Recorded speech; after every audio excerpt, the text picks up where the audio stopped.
I didn't tell anyone where I was going because I didn't think I needed to. That's the part everybody fixates on afterward. If there is an afterward. They imagine recklessness, arrogance, some boxer's brain full of bravado and bad decisions. But the truth is simpler. I just didn't think anything lived out there that could keep pace with me. I'd trained my whole life around pain. Around pushing past the moment your body begs you to stop. Wind sprints in thin air. Roadwork before dawn. Knuckles split and healed so many times the skin looked like it belonged to someone older than me. I was 6'4", 230 pounds of muscle and stubbornness, and I was hiking a stretch of northern Montana mountains I'd studied for months.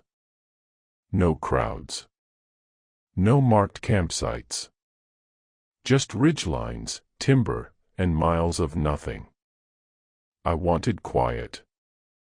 The trail vanished less than 2 hours in. Not literally gone, more like given up on.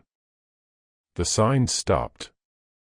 The earth seemed undecided about whether it wanted to be a path or forest floor, and then the trees closed in tighter, forcing me to pick my way over roots slick with moss and rain from the night before. I adjusted my pack straps, took a sip of water, and didn't feel even a flicker of unease. That came later.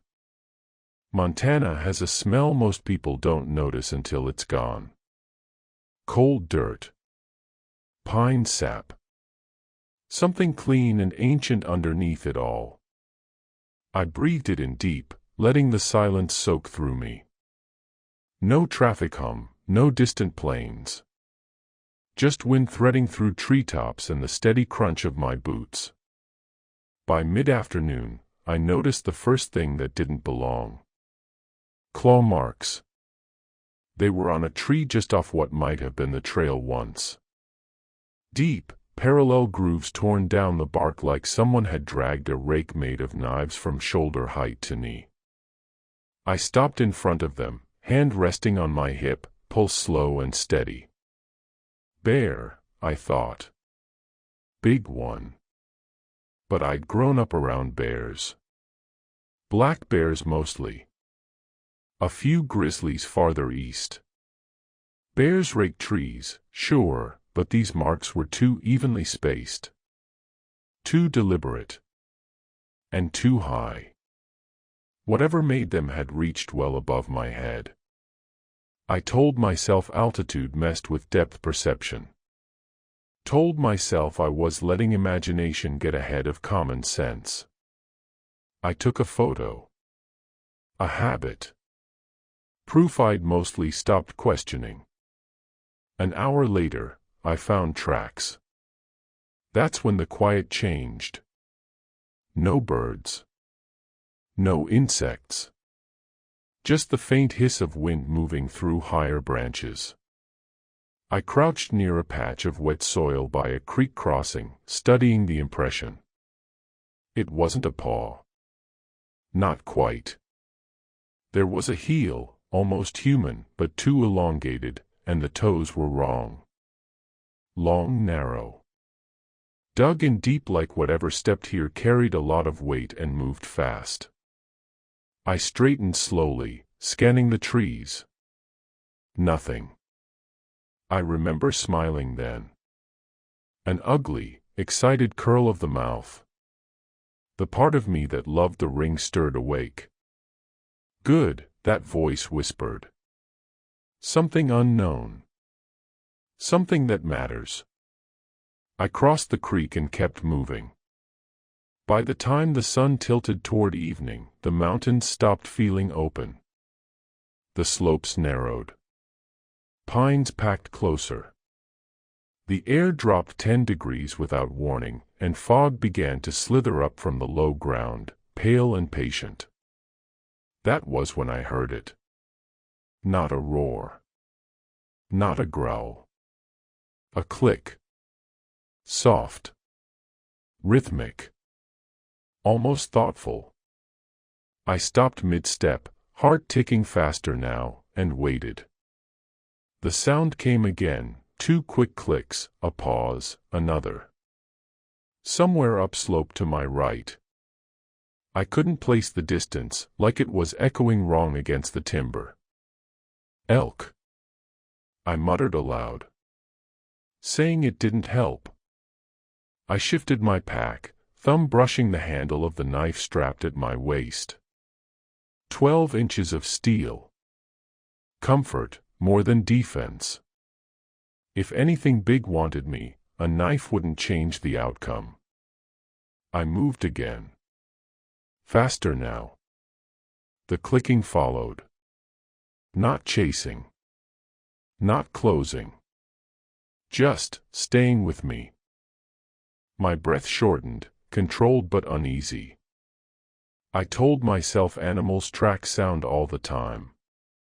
That the thing, whatever it was, would get bored once I left its territory. That's folklore, after all. Draw lines on a map and pretend the wilderness respects them. Dusk came fast. I reached a clearing just big enough to pitch my tent, though clearing felt generous, really just a place where a tree had fallen and died slowly, creating a pocket of sky between branches. I dropped my pack, muscles thankful, and worked by memory as shadows stretched thin and crooked around me. That's when I noticed the smell. Not rot. Not blood. Copper. Like old pennies rubbed between your palms. I stood, scanning the tree line again. Fog clung low now, pooling around trunks, sliding between roots like it had intent. The clicking had stopped. That was worse. I ate standing. Jerky. Nuts. Water. I didn't light a fire. Didn't want to draw attention. Didn't want to admit to myself that attention was already there. Night fell like a held breath being released. I lay in the tent, bag zipped to my chest, listening. That's when it circled me. Slow footsteps. Deliberate. Heavy enough to press into the ground but light enough not to snap branches. One step every few seconds. Then another. Completing a wide arc around my camp. I held my breath until my chest cramped. The clicking came again, closer than before. Right outside the ring of fog my headlamp barely pierced. Click. Click. Pause. I reached for the zipper. Not to open it. Just to feel something solid under my fingers. A shape moved at the edge of the light. Tall. Too tall. I couldn't make out details, only the suggestion of shoulders hunched forward and something slender where arms should be, too long, bending at the wrong places. It leaned in slightly. Not enough to be seen fully. Enough to let me know it knew exactly where I was. Then it clicked once, sharp, satisfied, and stepped back into the trees. I didn't sleep. By morning, my legs were cramping from tension and my jaw ached from being clenched all night. There were tracks everywhere around the camp. Deep. Imprinted. Circling, overlapping, deliberate. Not hunting. Claiming. I packed in silence and started downhill, every instinct screaming to move, to put distance between me and whatever had chosen me. Behind me, somewhere in the fog-choked timber, something answered my movement with a single click. And started following. I'd boxed through broken ribs before. I'd fought fights where my vision tunneled to nothing but a man's silhouette and the sound of my own heartbeat cracking like a drum inside my skull. I knew fatigue. I knew fear. I knew the thin line where pain turns into something distant and manageable. What I didn't know, what none of my training had prepared me for, was the kind of exhaustion that comes from being watched. I didn't run. That was a conscious decision. Running wastes energy, and whatever followed me had shown no interest in rushing. It moved with patience. The kind that assumes time is on its side. The fog followed, too. I kept checking my compass, adjusting my bearing south-southwest toward a drainage I knew would eventually feed into lower elevations. Civilization wasn't close, still 2, maybe 3 days if I moved hard, but at least the terrain would open up. Fewer trees. Fewer places to hide. The clicking stayed with me all morning. Never close enough to pinpoint. Never far enough to doubt. Sometimes it came from uphill. Sometimes behind. Once, for a long, skin-prickling minute, it echoed from in front of me. That one almost broke me. I stopped dead in my tracks, chest heaving, pulse slamming into my throat. The forest around me hung frozen, fog drifting lazily between the trunks like smoke under ice. "No," I said. My voice cracked against the quiet. "You don't get in front of me." Silence. Then, branches shifting. Heavy weight repositioning. Not retreating. Just adjusting. I changed course abruptly, cutting east through denser timber, boots sliding on wet pine needles.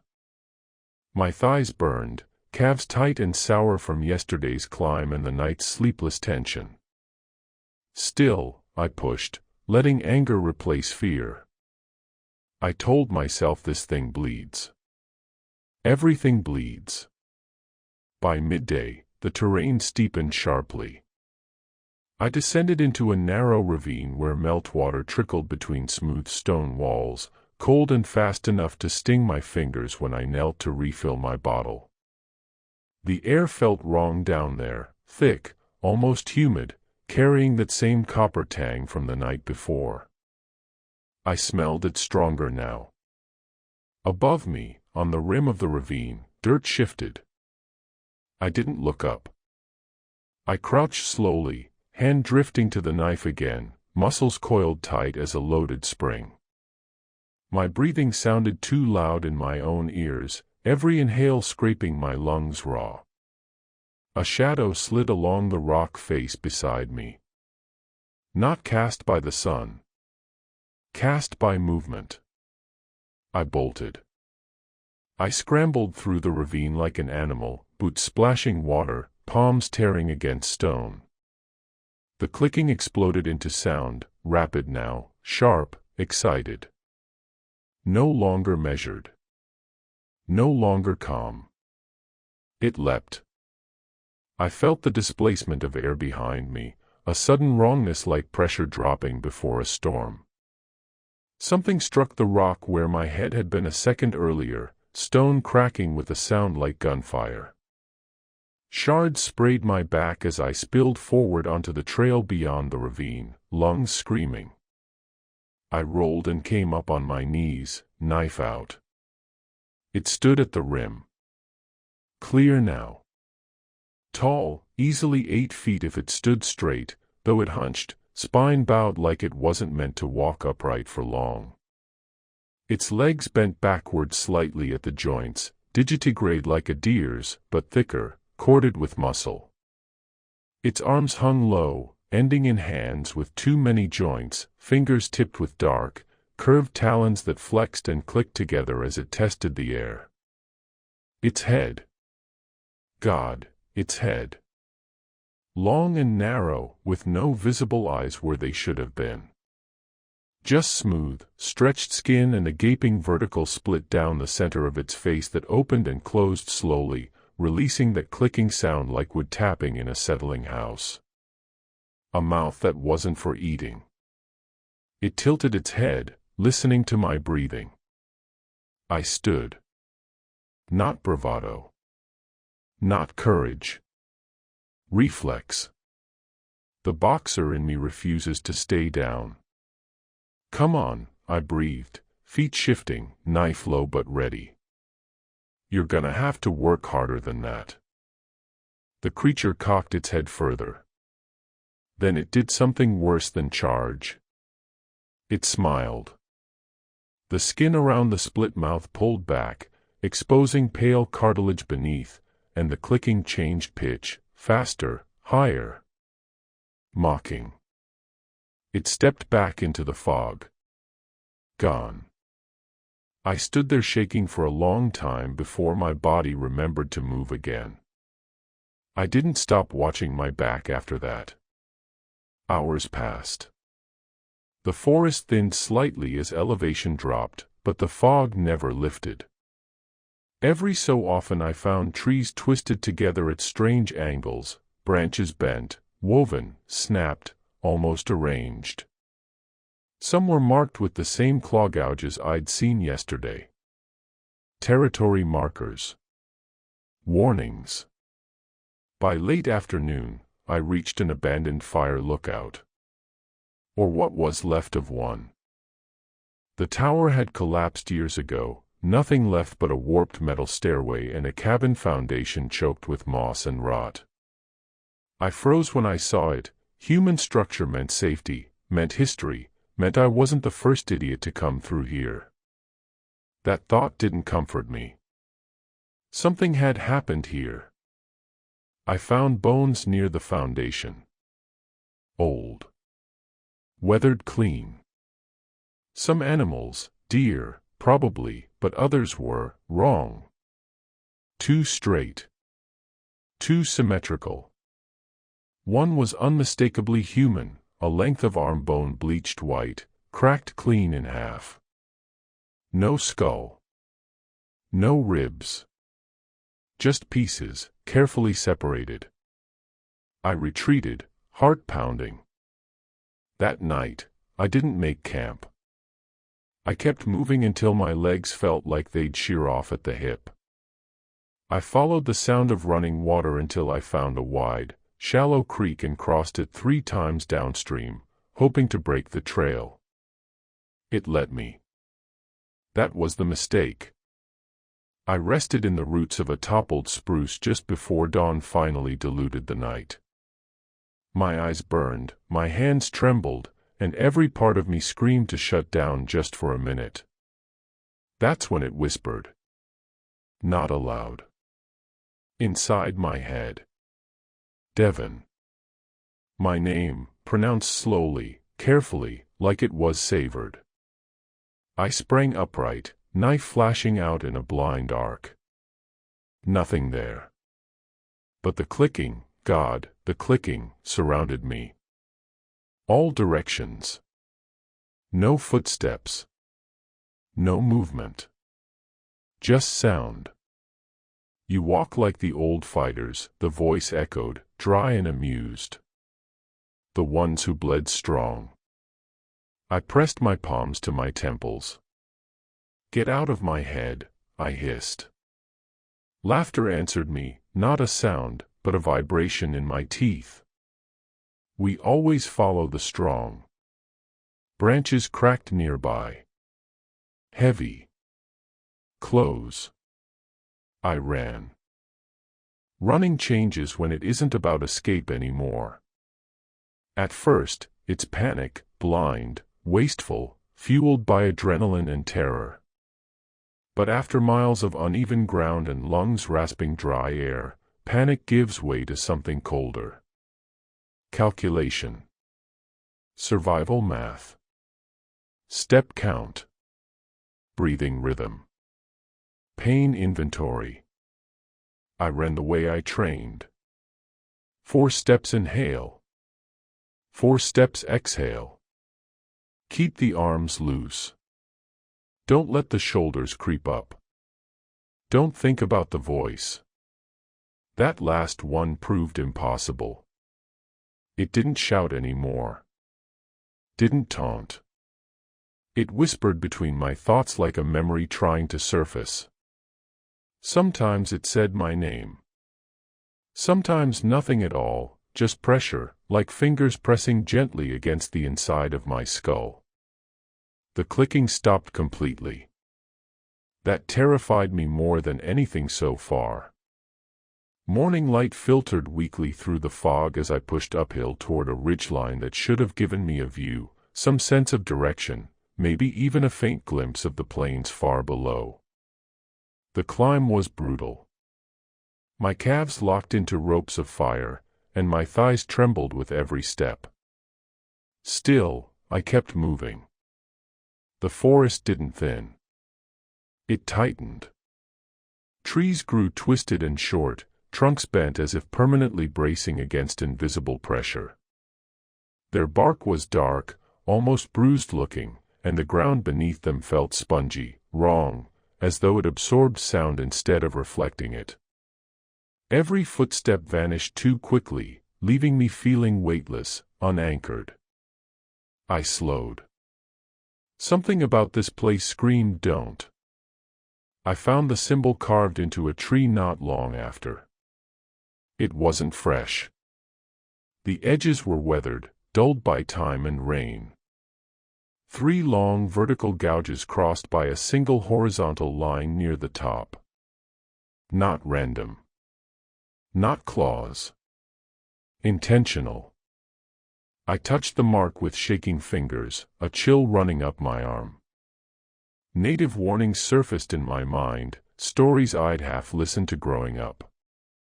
Old things in the mountains. Things older than names. Guardians. Punishers. Creatures that mimicked, lured, tested.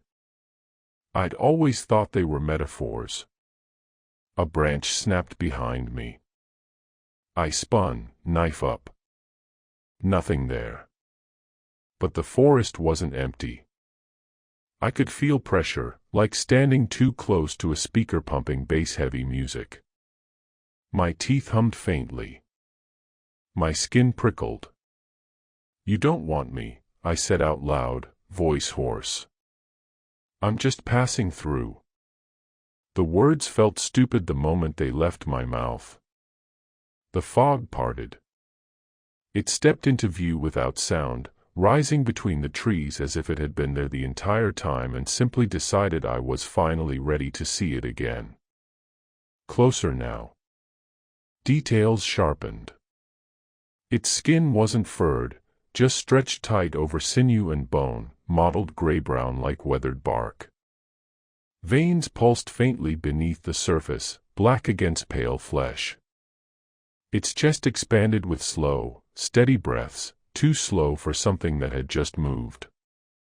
It didn't rush me. It circled. Each step made that soft, deliberate tick as talons brushed together. Its head rolled side to side, split mouth opening and closing like it was tasting the air. "You endure," it murmured inside me again. "That is why we keep you." Anger surged, hot, familiar, grounding. "Then take me," I snarled, stepping forward. "Let's get it over with." It stopped. For a moment, it tilted its head in something like pity. Then the world shifted. The forest folded in on itself, not physically, but perceptually. Trees blurred. Distance warped. I staggered, vision swaying as if the ground rolled beneath my feet. Suddenly, I wasn't standing in the woods. I was standing in a boxing gym. Sweat-stained canvas. Flickering fluorescent lights. The smell of old leather and blood. I heard the thud of gloves hitting pads, the barked encouragement of a trainer long retired. My hands clenched automatically. "No," I whispered. "This isn't real." Across the ring stood me, younger, less scarred, eyes full of something reckless and hungry. He smiled. That smile split vertically down his face. The creature's mouth. I screamed and the image shattered like glass. I fell hard onto cold earth, breath knocked from my lungs. When I scrambled upright, the forest had returned, But something fundamental had changed. My compass spun uselessly. The sun's position felt wrong. The ridgeline I'd been climbing was gone. Panic surged anew, sharper this time, anchored by the realization that I wasn't just being chased. I was being contained. I wandered for hours, terrain looping subtly back on itself no matter what direction I took. Every time I tried to mark my path, the markers vanished. Scratched trees reappeared unmarked. Broken branches lay whole again. Late afternoon, I heard singing. Low. Gentle. Human. A woman's voice, humming something slow and lilting. Hope flared, dangerously bright. I followed it before I could stop myself. The singer stood in a clearing ahead, back turned, clothed in pale fabric that fluttered softly. Her hair hung dark down her back. She looked normal. Human. My throat tightened. "Hey," I called. She turned. Her face was wrong. Too smooth. Features blurred together like wet clay briefly shaped into something familiar. Eyes that reflected no light. Her mouth opened. It clicked. I staggered backward, horror surging as the trees around us bent inward, branches knotting together, forming a wall. The creature rose behind her, unfolding to its full height.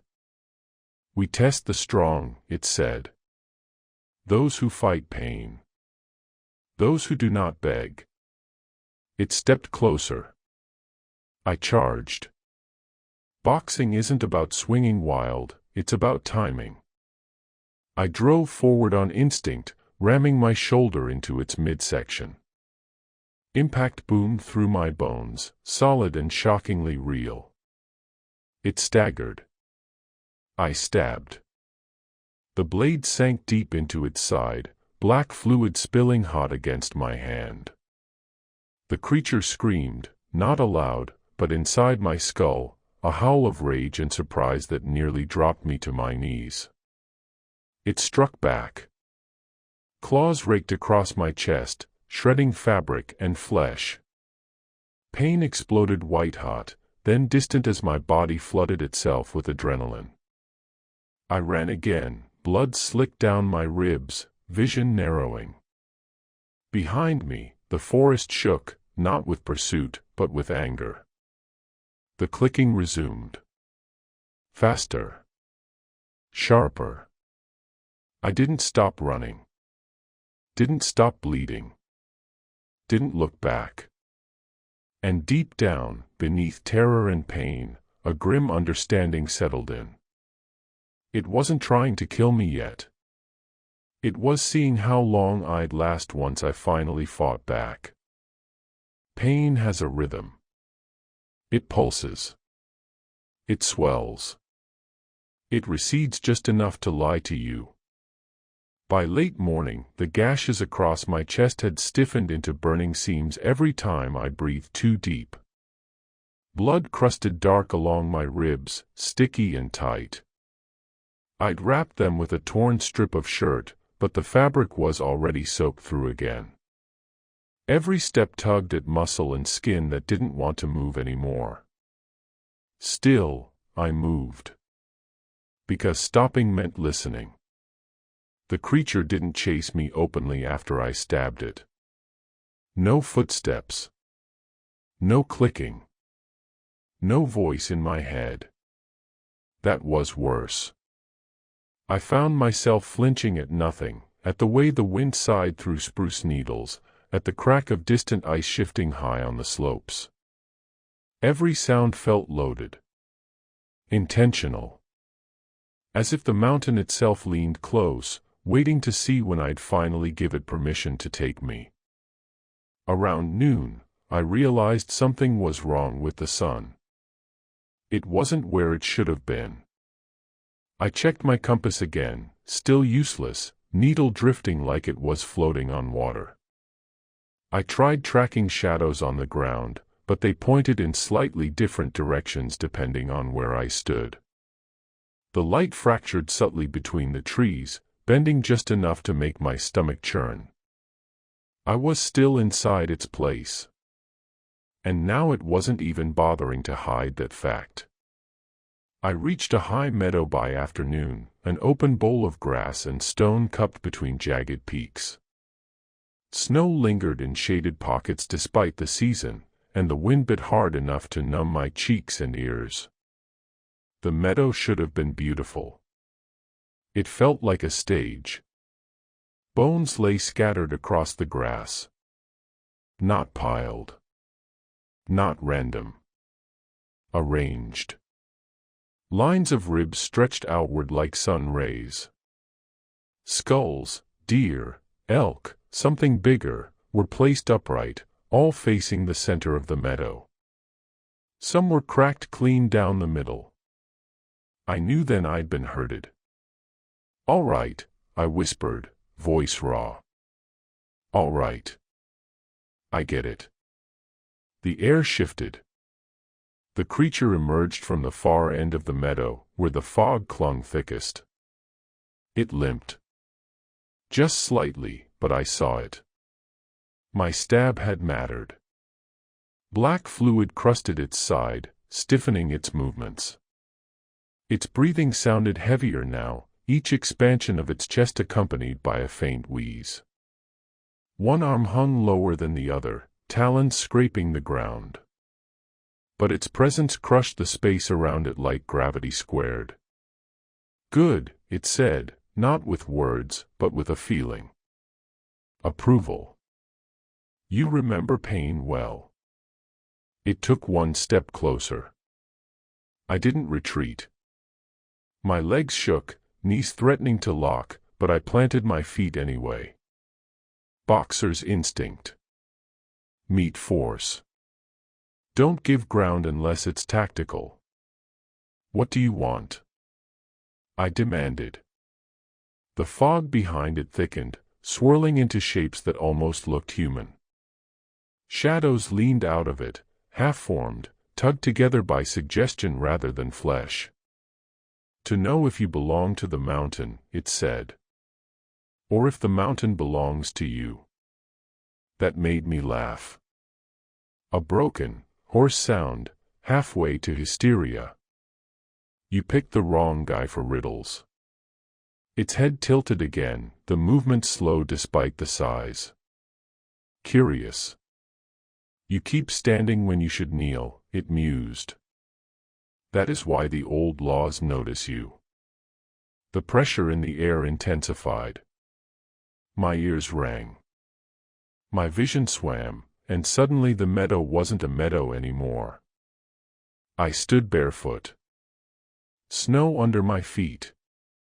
I wore old leather, not my pack, not my boots. My hands were bare, scarred in a different way. Primitive. The air smelled sharper, colder. And in front of me stood a man. Tall. Bearded. Eyes hollowed by age and grief. His chest bore similar scars to mine, arranged not as wounds, but as marks. Behind him, the same creature waited. Younger. Whole. "This is not me," I whispered. "It was," the voice said. "Once." The men raised a spear, hands steady despite exhaustion. They made him stand, the creature said calmly, and when he did not fall, he stayed. The men screamed and charged. The memory shattered as the creature lunged for me. I barely twisted away, its claws missed my throat by inches, the wind of the strike hot and foul against my skin. I slammed my shoulder into its injured side again, pain singing through my ribs, and drove my knife upward with everything I had left. The blade hit bone. Stuck. The creature roared, not telepathy this time, but a sound that ripped free from its chest and shook the meadow. I was thrown backward, skull cracking hard against stone as stars burst across my vision. I rolled, half blind, gasping. The creature staggered, clutching its side where black fluid poured freely now. But it didn't fall. It never fell. Enough, it said. The fog surged. Hands, too many, too long, grabbed me, pinning my arms, wrenching the knife out of my grasp. Pain tore through my shoulder as something dislocated.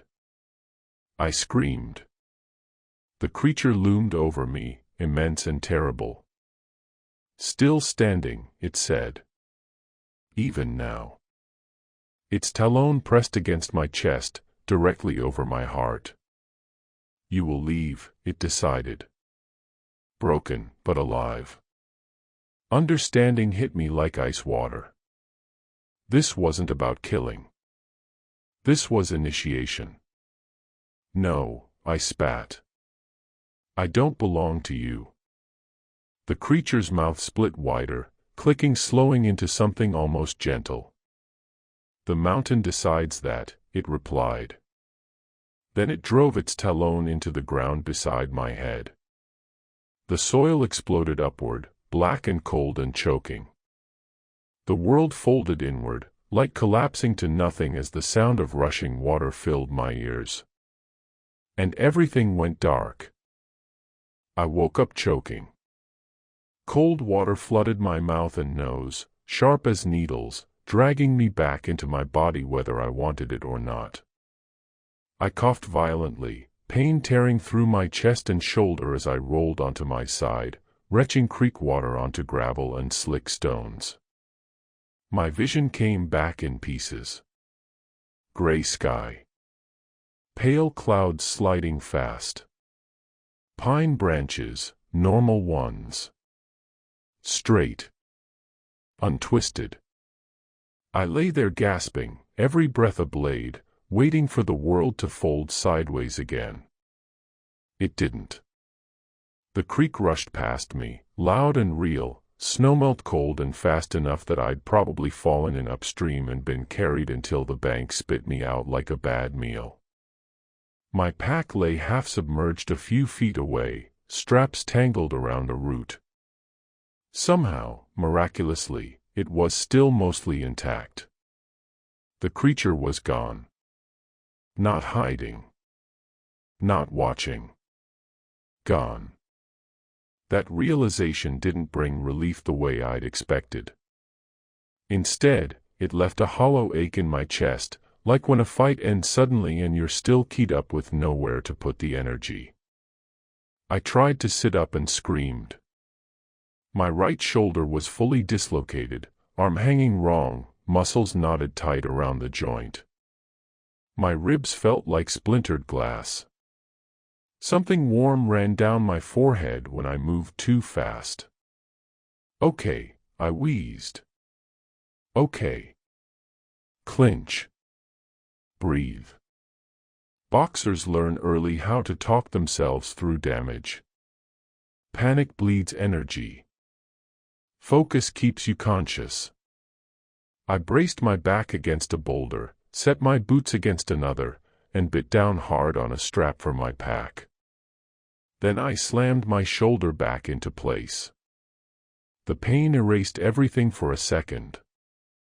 When it passed, I tasted blood and stars danced at the edges of my vision, but my arm responded when I flexed my fingers. Good enough. I bandaged what I could. Wrapped ribs tight. Cleaned the claw marks until my hands shook. Everything hurt, but the pressure was gone. No humming teeth. No voice. No clicking. I was outside its place. I checked my compass. The needle held steady. I laughed then, soft at first, then loud and cracked, until it collapsed into coughing that left me gasping again. Days lost. God knows where. But direction meant hope. I limped downstream. The terrain changed subtly over the next few hours. Trees spaced farther apart. Ground firmer underfoot. The fog thinned, lifting like a curtain being reluctantly raised. Near dusk, I found evidence of people. A rusted fence post. Faded flagging tape wrapped around a tree. Boot prints, human, recent. My legs nearly gave out. I followed the creek until it widened into a river I recognized from topo maps I'd studied back home. From there, the hike out was brutal but blessedly ordinary: switchbacks, game trails, a forest that behaved like a forest instead of a sentient thing. I didn't see the creature again. That doesn't mean I stopped feeling it. 2 days later, I stumbled onto a dirt road and flagged down a ranch truck. The men who stopped stared at me like I was already half a ghost. "You looks like hell," he said. I nodded. "Been a long hike." At the hospital, doctors asked questions. I gave safer answers. A fall. An animal encounter. Disorientation from dehydration. They didn't push. One of the nurses, a Crow woman with gray threaded through her braid, studied me longer than the others. When she changed the dressing on my chest, she paused, brow furrowing. "That mark," she said quietly. I stilled. "Which one?" She touched the space over my heart, not a wound but something else, a faint pattern in the skin, subtly raised.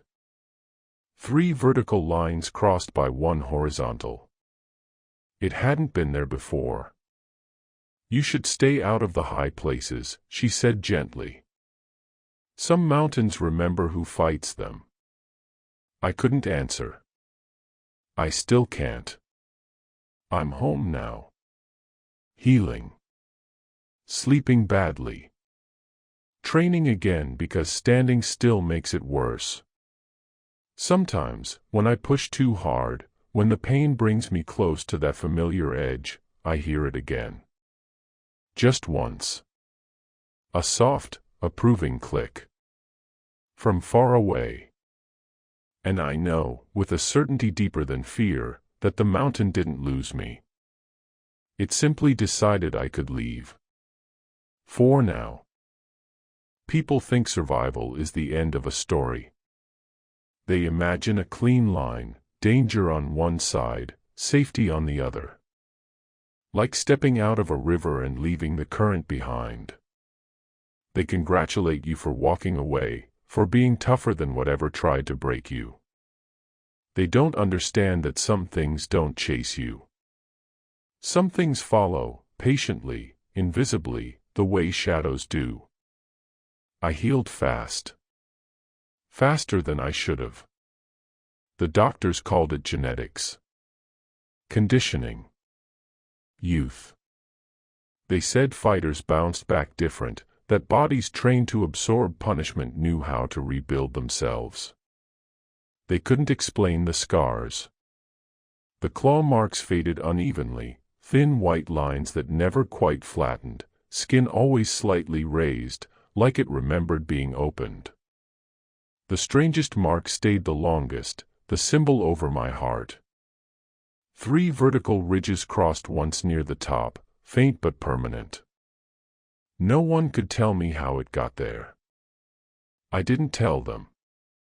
I went back to training 6 weeks after I got home. My coach tried to stop me, my wife threatened to leave. I boxed anyway. It was the only place the shaking quieted down. The only time my head felt fully inside my body again. Pain grounded me. The ring smelled like it always had, sweat, leather, old canvas. My rhythm returned quickly, jab, cross, slip, pivot. Footwork crisp. Breathing controlled. But something fundamental had changed. I could feel fights before they happened. Not strategy. Outcome. There were moments, rare, sharp moments, where everything slowed, where my opponent's intent pressed against my awareness like pressure before a storm. I knew when to move before movement happened. Knew where the opening would be before it existed. I won 8 straight fights after the mountain. Every single one ended early. People started calling it instinct. I started calling it recognition. At night, the dreams came. Always the meadow. Always the bones arranged in patient corners. Always the fog unrolling itself like a held breath finally released. The creature stood at the far edge, never rushing, never retreating. Watching. Waiting. Sometimes it spoke. You still stand. Sometimes it didn't need to. The worst part was the pull. Every so often, usually when I trained alone, late, when exhaustion thinned the walls between thought and instinct, I felt an ache behind my ribs. A tug, subtle but insistent, like a compass needle realigning. Northwest. Toward the mountains. I drove once without realizing it. Just got in the truck after a bad night. Drove for hours before I noticed the landmarks shifting, the air sharpening, the horizon lifting into familiar jagged lines. I pulled over and vomited on the shoulder. That scared me more than the blood, more than the creature itself. Because it meant the folklore wasn't about being hunted. It was about being chosen. I finally looked it up, really looked. Old accounts. Handwritten journals. Stories recorded and dismissed as misinterpretations of wildlife encounters. One story repeated across cultures, across generations, across different words but the same truth. The mountain keeps its fighters. Those who endure pain without surrender. Those who rise when their bodies beg them to kneel. Those who face death not with panic, but with defiance. Most don't survive the test. Those who do don't stay. They are let go. To remember. To carry. To return, if called. I felt it strongest the night I knocked a man unconscious in the second round. He went down wrong. His head hit canvas with a sound I still hear in quiet rooms. The crowd roared, the referee waved it off, my hands lifted automatically. And for just a second, the arena went silent. I smelled cold pine. I heard the clicking. Approval. That was the night I quit boxing. I told everyone it was injuries. Wear and tear. Long-term health. All true, in a way. But the real reason was simpler and harder to explain. Every fight fed it. Every act of endurance sharpened whatever claim it still had on me. Now I hike lower trails. Popular ones. Places with signs and parking lots and families taking photos near trailheads. I never go above tree line. Never sleep in the open woods. Never camp where fog pools thick and patient between the trees. I still hear it sometimes. In the quiet before dawn. In the pause between breaths when pain resurfaces unexpectedly. In the moments when instinct overrides thought. A single, distant click. Not a threat. A reminder. The mountain doesn't need to chase me anymore. It knows where I am. And one day, when age softens my body, when pain comes easier than defiance, when standing becomes harder than kneeling, I know I'll feel the pull again. Northwest. Toward the high places. Toward the meadow. Toward the thing that let me leave. and is still deciding whether I ever really did.